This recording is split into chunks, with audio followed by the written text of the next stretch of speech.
Gloire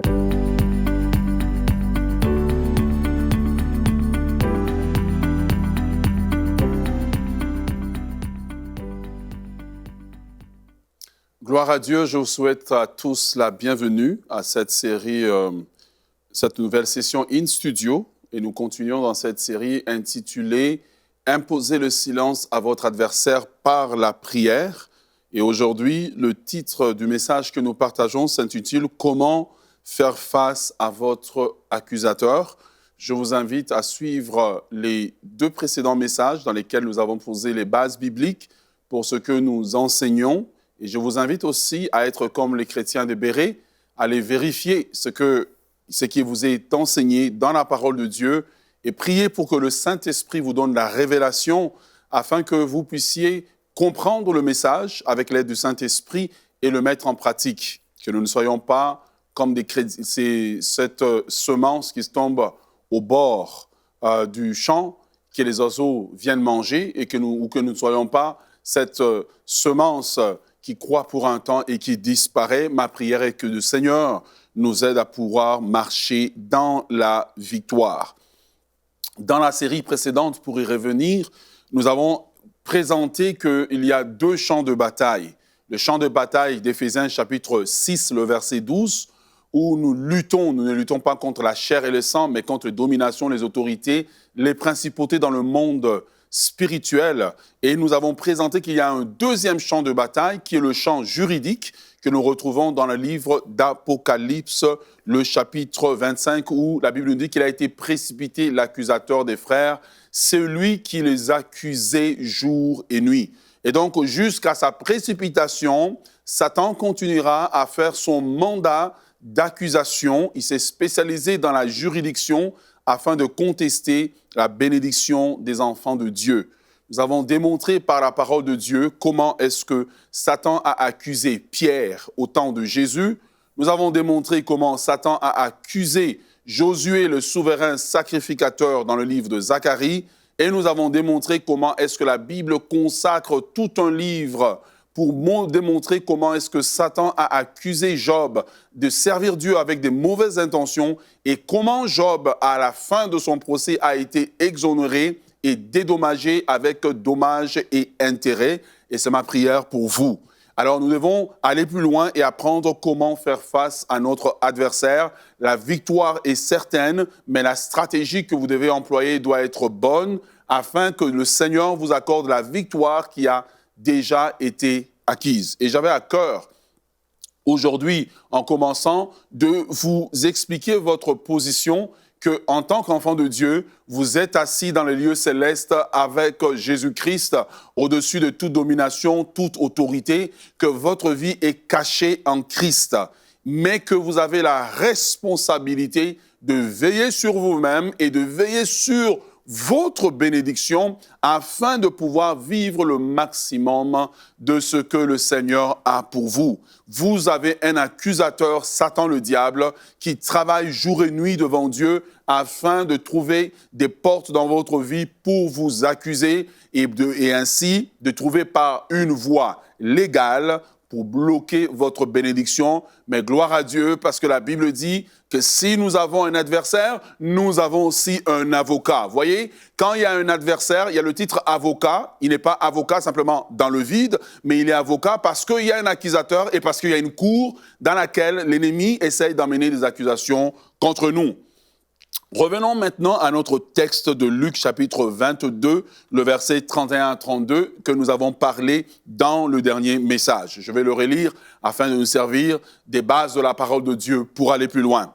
La Bible nous dit, en Luc 22, 31 à 32, le Seigneur dit, « Simon, Simon, Satan vous a réclamé pour vous cribler comme du froment, mais j'ai prié. » Et ça, c'est la phrase qui va nous intéresser au courant de ce message. Mais j'ai prié pour toi afin que ta foi ne défaille point.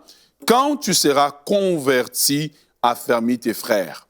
Première des choses que j'aimerais établir ici, c'est Jésus qui parle. Ce n'est pas un être humain comme moi ou un apôtre qui parle, mais c'est Jésus, donc sa parole est crédible.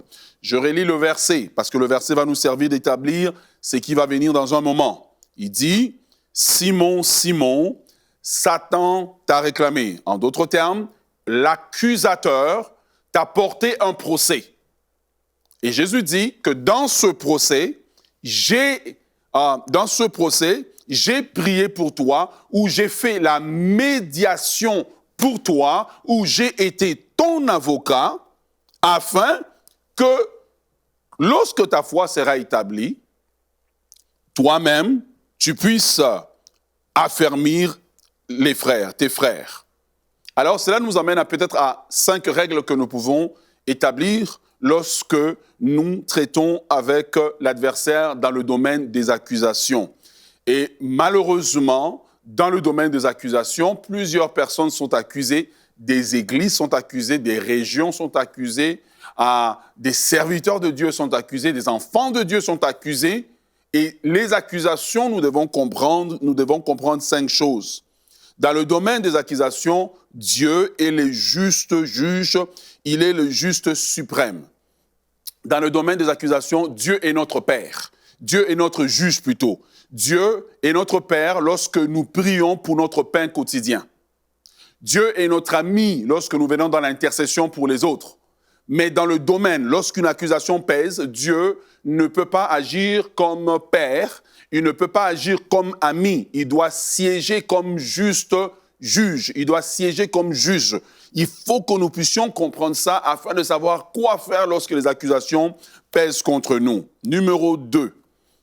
Je vais plutôt lire un texte ici, dans Psaume 9, verset 9. Voici ce que la Bible dit en parlant de Dieu. La Bible dit, « Il juge le monde avec justice, il juge les peuples avec droiture. » Psaume chapitre 9, verset 9. Donc, dans le domaine des accusations, Dieu est un juge. Et je vous donne un exemple. Si vous êtes votre père ou est un juge, même s'il est votre père à la maison, du moment que vous entrez dans le tribunal, il n'est plus votre père. Parce que s'il est votre père, il n'y a plus de partialité. Il doit absolument être juge pour que la bonne marche du procès puisse avoir lieu. Donc Dieu, dans le domaine des accusations, il est notre juge. Okay? Il est le juge de la cour. Numéro 2. En tant que juge, pour la crédibilité du procès, et la crédibilité du juge, le juge doit être juste envers toutes les parties, l'accusateur comme les accusés. Le but du juge ici, c'est d'être juge et de pouvoir rendre de pouvoir rendre une sentence juste. La Bible dit dans le psaume 97 ou 97, le verset 2, ou pour ceux qui sont qui le disent autrement, 97, le verset 2. Il dit, les nuages et l'obscurité l'environnent, la justice et l'équité sont la base de son trône. Ce qui fait la base du trône, ce n'est pas l'amour, mais c'est plutôt la justice de Dieu. C'est sa capacité de pouvoir être juste en tout temps et de rendre des sentences justes qui font la force, la validité et la crédibilité du trône. Amen. La justice et l'équité sont la base du trône. Numéro 3, comme principe que nous devons savoir. Toute accusation portée contre une personne, vraie ou fausse, toute accusation portée contre une personne vraie ou fausse doit être entendue par le juge. Si aujourd'hui, dans la cour des hommes, parce que la cour des hommes a imité la cour de Dieu, si aujourd'hui, une personne s'en va dans la cour et porte une plainte contre une personne, le juge a pour devoir, en tant que juge, d'entendre la plainte, même si elle est fausse, jusqu'à preuve du contraire. Numéro 4. Toute accusation portée contre une personne doit être répondue. L'accusation qui est ignorée porte des conséquences sur la personne. Voilà pourquoi Jésus dit, dans Luc chapitre 22, le verset 31 à 32, il dit « Simon, Simon, Satan t'a réclamé, et nous l'avons vu dans la série précédente, il t'a réclamé dans un procès pour te juger, pour te condamner, parce qu'il a trouvé dans ta vie des choses. Mais Jésus dit, face à l'accusation, il y a eu une intervention extérieure qui a fait que l'accusation de Satan contre Simon n'a plus eu d'effet.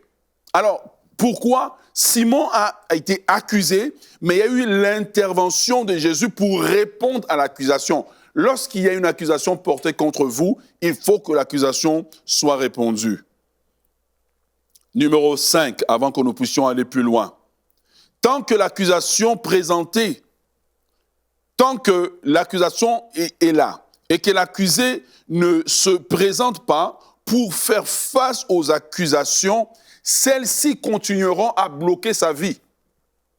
Vous voyez, si Jésus n'était pas intervenu pour Simon, malgré que Simon connaissait Jésus, malgré que Simon avait la foi en Jésus, Simon aurait continué à subir la contestation de sa destinée, parce que ce que Satan attaquait en réalité, c'était la destinée de Simon, parce qu'il savait que Jésus voulait faire de Simon l'apôtre qui serait celui qui va porter le réveil. Et donc, quand Satan voit dans notre vie notre destinée, il trouve des moyens de contester notre destinée, mais aujourd'hui, ses plans sont dévoilés, car nous savons que face à l'accusation, il faut que nous puissions faire face à l'accusation, parce que tant que nous restons assis et amorphes par rapport à notre vie, eh bien, notre bénédiction sera bloquée. Ce que Satan veut, c'est que vous ne vous présentiez jamais pour pouvoir faire face aux accusations qui pèsent contre vous. Sa stratégie consiste à cacher les accusations qui pèsent contre vous. Et comme je le disais dans la dernière série, une des façons qu'il va souvent utiliser, c'est d'effacer de votre mémoire des événements. Et j'ai souvent prié avec des frères et sœurs pour que Dieu puisse les aider dans ce domaine. Et lorsque ils sentaient que leur vie était bloquée, nous avons prié et j'ai vu le Seigneur réouvrir la mémoire des gens et les gens se souvenir des événements qui sont arrivés dans leur vie et se rendre compte que c'est à partir de ces événements que l'ennemi a eu des munitions pour pouvoir bloquer leur vie. Mais ça ne sera pas votre partage aujourd'hui dans le nom de Jésus. Le Seigneur va vous visiter, le Seigneur va vous aider et l'ennemi sera dans la défaite parce que la Bible dit qu'il a été dépouillé, il a été précipité, l'accusateur des frères. Les accusations qui pèsent contre vous seront révélées aujourd'hui dans le nom de Jésus-Christ de Nazareth. Alors, essayons d'aller plus loin. Maintenant, lorsque une accusation pèse, comment en fait avoir la révélation des accusations? Parce que ce que je dis là est bon, mais bien aimé, vous ne pouvez pas répondre à une accusation que vous ignorez. Par contre, l'accusation qui pèse contre vous, que vous ignorez, a un effet sur votre vie parce qu'il y a un contestataire. Donc Simon, si Jésus n'avait pas répondu à l'accusation qui pesait contre Simon, cette accusation aurait affecté sa vie et la vie de plusieurs est affectée, le mariage de plusieurs personnes est affecté, la santé, la maternité, la joie, la paix est affectée. Pourquoi? Parce que les accusations pèsent. Mais aujourd'hui, nous voulons vous donner 3 stratégies pour emmener la révélation des accusations contre vous afin que vous puissiez faire face à l'adversaire. Numéro 1, pour pouvoir avoir la révélation des accusations, vous devez demander à Dieu. Quand vous voyez que votre vie est bloquée, mon frère, ma soeur dans le Seigneur, il faut arrêter des prières automatiques. S'il vous plaît, arrêtez des prières automatiques où on prie juste comme des robots. Priez en posant des questions à Dieu. Priez, posez des questions à Dieu dans la prière. Faites de type de prière de questions. La Bible dit que lorsque lorsque Rebecca était enceinte, que les enfants se cognaient dans son sein, Rebecca est partie prier. Mais elle a questionné Dieu en demandant à Dieu, mais si je suis enceinte, ma grossesse est une bénédiction, pourquoi j'ai tant de douleurs? Mais souvent, nous vivons des événements et nous n'allons pas voir Dieu, consulter Dieu et poser des questions.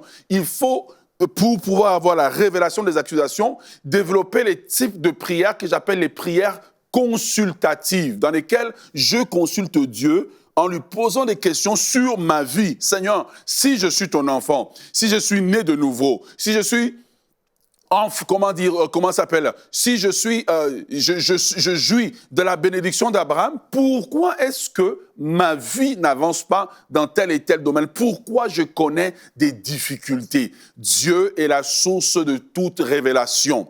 Et donc, la première des choses que vous devez faire, c'est prier Dieu et demander à Dieu de vous révéler les choses cachées. Et Satan a l'art de cacher les choses aux gens. Satan a l'art de dissimuler les choses aux gens. Mais la Bible dit que si Satan est le prince des ténèbres, Jésus dit « Je suis la lumière du monde. Celui qui vient en moi ne marchera pas dans les ténèbres, mais il aura la lumière de vie. » Et quand la lumière de Christ rentre à un endroit, cette lumière illumine les ténèbres et ce qui est caché devient révélé à la surface. Et je prie que cela soit votre partage dans le nom puissant de Jésus-Christ de Nazareth.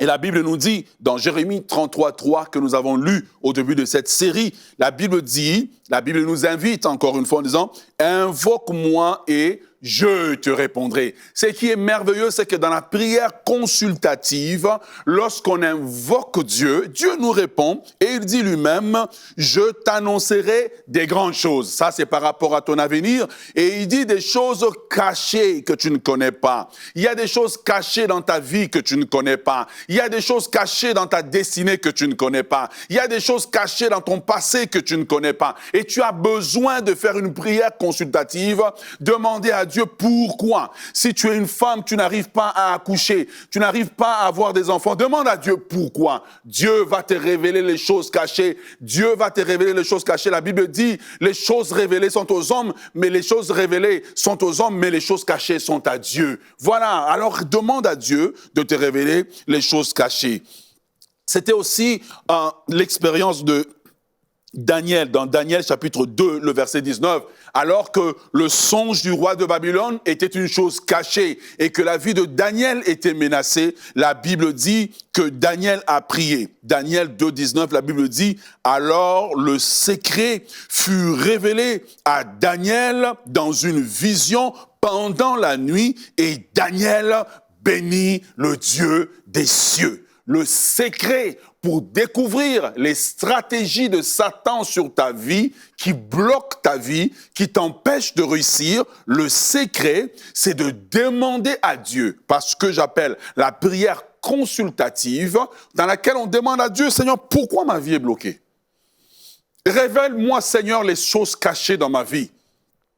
Eh bien, quand nous prions ainsi, nous avons les résultats que Daniel a eus. Parce que Daniel, lorsqu'il priait pour le roi, il a prié à Dieu, non seulement de lui révéler le songe du roi, mais aussi l'explication du songe. Donc, par la prière consultative, nous rentrons dans le domaine de la prière en profondeur, parce que nous ne prions plus comme des robots, mais nous prions avec l'intelligence spirituelle et l'intelligence naturelle, en demandant à Dieu de nous révéler les choses qui sont cachées dans notre vie. Pourquoi est-ce que je ne marche pas? Pourquoi je ne réussis pas? Frères et sœurs, arrêtez de prier comme des robots. Dieu est un Dieu qui parle. Tu poses des questions à Dieu, Dieu répondra à tes questions. Sois patient, insiste et Dieu répondra à tes questions. Voilà pourquoi il dit priez, demandez et on vous donnera, frappez et on vous ouvrira. Il dit cherchez et vous trouverez. Il faut que tu puisses consulter Dieu. Donc numéro 1, nous devons demander à Dieu de nous révéler, de nous donner la révélation des choses cachées. Numéro 2, lorsque vous priez la prière consultative, vous devez demander au Saint-Esprit de sonder votre cœur. Voilà, demandez au Saint-Esprit de sonder votre cœur. C'est ce que David disait lorsqu'il prie dans les psaumes. Il dit « Sonde-moi, ô Dieu, et connais mon cœur ». Parce qu'il n'y a personne qui connaît son cœur. Et dans la dimension du cœur, il y a la dimension de mes émotions, de mes pensées, mais aussi de mes souvenirs. Nous vivons tellement d'événements que nous oublions. Mais nous devons prier en disant à Dieu, sonde mon cœur, sonde ma vie, sonde-moi, ô Dieu, sonde mes reins, connais-moi. Seigneur, je ne connais pas, je ne me souviens pas de plein d'événements dans ma vie. Seigneur, sonde-moi et connais-moi. Tu dois t'exposer à la lumière de Dieu parce que la Bible dit dans les psaumes que par ta lumière, nous voyons la lumière. Donc tu dois t'exposer à cette lumière de Dieu pour que l'Esprit de Dieu puisse t'emmener la révélation des choses cachées. 1 Corinthiens chapitre 2, le verset 10 à 11. 1 Corinthiens 2, 10 à 11, la Bible dit: Dieu nous les a révélés par l'Esprit, car l'Esprit sont de tout. L'Esprit sont de tout. C'est ça la clé de ce point. L'Esprit sont de tout, même les profondeurs de Dieu.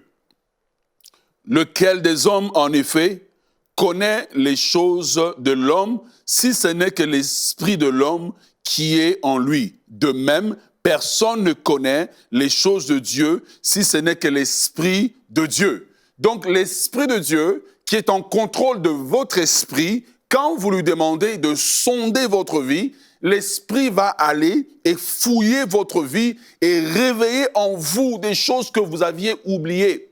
Parfois, il va le faire par quelqu'un qui va vous raconter un événement, mais cet événement va comme réveiller votre mémoire. Parfois, il va réveiller votre mémoire directement.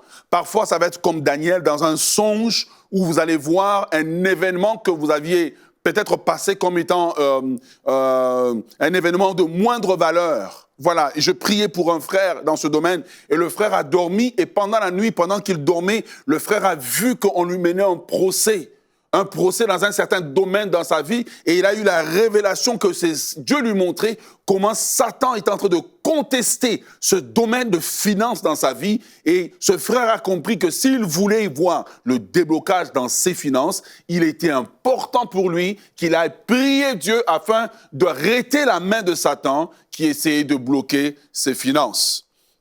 Jérémie chapitre 17, le verset 10 nous dit: « Moi l'Éternel, j'éprouve les cœurs, je sonde les reins pour rendre à chacun selon ses voies, selon le fruit de ses œuvres. » Frère, une des prières puissantes, c'est la prière consultative. C'est la prière dans laquelle nous consultons Dieu. Mais nous consultons Dieu pas en cachant une partie de notre vie pour dire à Dieu, ces domaines-là, tu ne dois pas regarder. Nous amenons toute notre vie devant Dieu et nous disons ce que David a dit: sonde-moi, Seigneur. Sonde-moi. Pourquoi dans ce domaine ma vie bloque? Pourquoi dans le domaine des études ma vie bloque? Pourquoi dans le domaine du mariage ma vie bloque? Seigneur, montre-moi les choses que je ne peux pas voir avec mes yeux. C'est là que Dieu va vous révéler. Parce que vous ne pouvez pas répondre à une accusation que vous ignorez.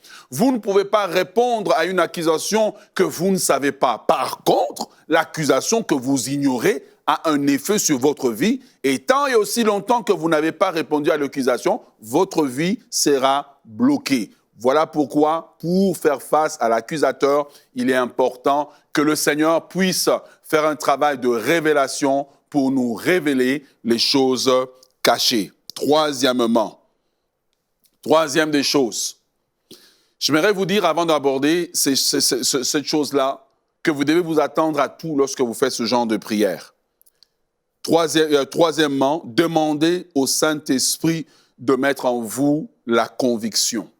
Mon frère, ma sœur, souvent, Dieu va nous révéler des choses dans notre vie, et souvent, quand Dieu nous les révèle, les premières personnes qui ne veulent pas reconnaître leur culpabilité, reconnaître ce qui se passait dans leur vie, les personnes qui nient et qui rejettent la chose, c'est nous-mêmes.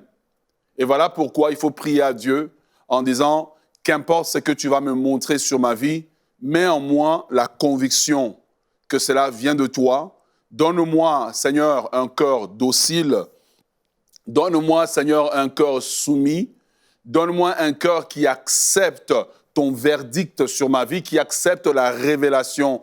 Et combien de gens parfois viennent consulter leur pasteur, un prophète, un homme de Dieu et demandent que Dieu leur parle, et quand on leur dit exactement ce que Dieu dit, ces mêmes personnes, on ne les voit plus à l'église, où ces personnes décident simplement de rejeter la parole. Pourquoi? Parce qu'ils refusent d'accepter la responsabilité. Ils ne sont pas convaincus dans leur cœur que réellement, que si la chose arrive, c'est parce qu'eux-mêmes ont ouvert une porte dans leur vie.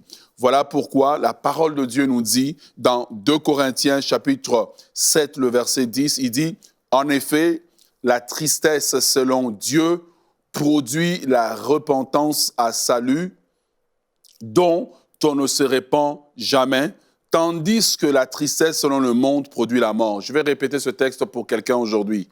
La tristesse selon Dieu produit la repentance à salut, ou qui emmène au salut, dont on ne se répand jamais, tandis que la tristesse du monde produit la mort. Mon frère, ma sœur, il est important de comprendre que vous ne pouvez jamais reconnaître une accusation si vous n'avez pas une conviction intérieure. Il y a des gens, vous êtes là, vous vous dites que mais moi je ne peux pas avoir des enfants, mais dans le passé vous avez fait des avortements, vous avez oublié, le Saint-Esprit vous le rappelle. Il y a des gens qui disent j'ai des difficultés dans les finances. Au moment où vous priez, le Saint-Esprit vous rappelle, mais dans votre premier emploi, vous aviez volé des sommes d'argent. Aujourd'hui, peut-être vous avez oublié. Et là, vous êtes en train de contester ce que le Saint-Esprit vous révèle. Certaines personnes, le Saint-Esprit dit, c'est parce que tu ne donnes pas ta dîme que tes finances ne fonctionnent pas. Et au lieu de prendre conscience que c'est à cause de toi, tu commences à contester tout enseignement sur la dîme en demandant si la dîme est encore pour aujourd'hui, si la dîme est encore biblique. Vous avez manqué de respect envers un serviteur de Dieu, envers votre pasteur. Vous avez quitté l'Église dans la rébellion. La rébellion a bloqué votre vie. Quand le Saint-Esprit vous le révèle, au lieu de faire un chemin de repentance, vous êtes en train de contester et de résister au Saint-Esprit. Voilà pourquoi beaucoup de gens dans ce domaine ne voient pas de déblocage, parce qu'eux-mêmes résistent au Saint-Esprit. Même si le Saint-Esprit leur révèle ce qui s'est en train de passer dans leur vie, ils résistent au Saint-Esprit. Et tant que vous allez résister au Saint-Esprit, vous n'allez pas pouvoir voir la main de Dieu se manifester. Voilà pourquoi aujourd'hui, vous devez prendre la décision d'aller consulter Dieu, de demander à Dieu de vous révéler. Mon frère, ma sœur, j'aimerais vous parler sincèrement. Aujourd'hui, la tendance est de courir après tous les hommes de Dieu, demandant aux hommes de Dieu de prier pour nous. Mes frères et sœurs, ce n'est pas mauvais, mais le mieux, c'est d'abord de consulter Dieu. Que Dieu te montre d'abord pourquoi ta vie bloque. Tu as beaucoup prié pour que ta vie soit débloquée. Tu as beaucoup prié pour la percée, mais tu n'as pas vu de percée. Mais mon frère, quand tu vois que ça ne marche pas, retourne vers Dieu. Demande à Dieu pourquoi est-ce que ma vie bloque. Fais la prière consultative. Consulte Dieu qui a dit dans Jérémie 33:3, « Invoque-moi et je te répondrai. Je te montrerai des choses cachées. » Il y a des choses cachées. Voilà, je te révélerai des choses cachées, des choses que tu ne connais pas. Nous ne connaissons pas tout. Voilà pourquoi nous dépendons du Saint-Esprit. Et ma prière aujourd'hui, je prie que le Saint-Esprit puisse te visiter et te donner l'envie de prier, mais prier intelligemment, prier en consultant Dieu, prier en demandant à Dieu de te montrer les choses cachées, mais prier aussi pour que toi, tu aies l'honnêteté de mettre ta vie devant Dieu en disant « Sonde-moi, ô Dieu, connais mon cœur » et pour que le Saint-Esprit, lorsqu'il va te montrer ce qui ne marche pas dans ta vie, que tu aies le courage de reconnaître que oui, effectivement, ce que le Dieu me montre est vrai et juste. Soyez comme David, lorsque le prophète Nathan est venu lui montrer que voici ce que tu as fait avec Bathsheba. David a reconnu sa culpabilité. David a reconnu sa culpabilité. Voilà pourquoi David a pu se maintenir sur le trône. Que la grâce de Dieu demeure sur vous. On se revoit demain afin que nous puissions parler du thème suivant. Ils l'ont vaincu à cause du sang de l'agneau. Le sang de l'agneau, clé de notre victoire. Que Dieu vous bénisse.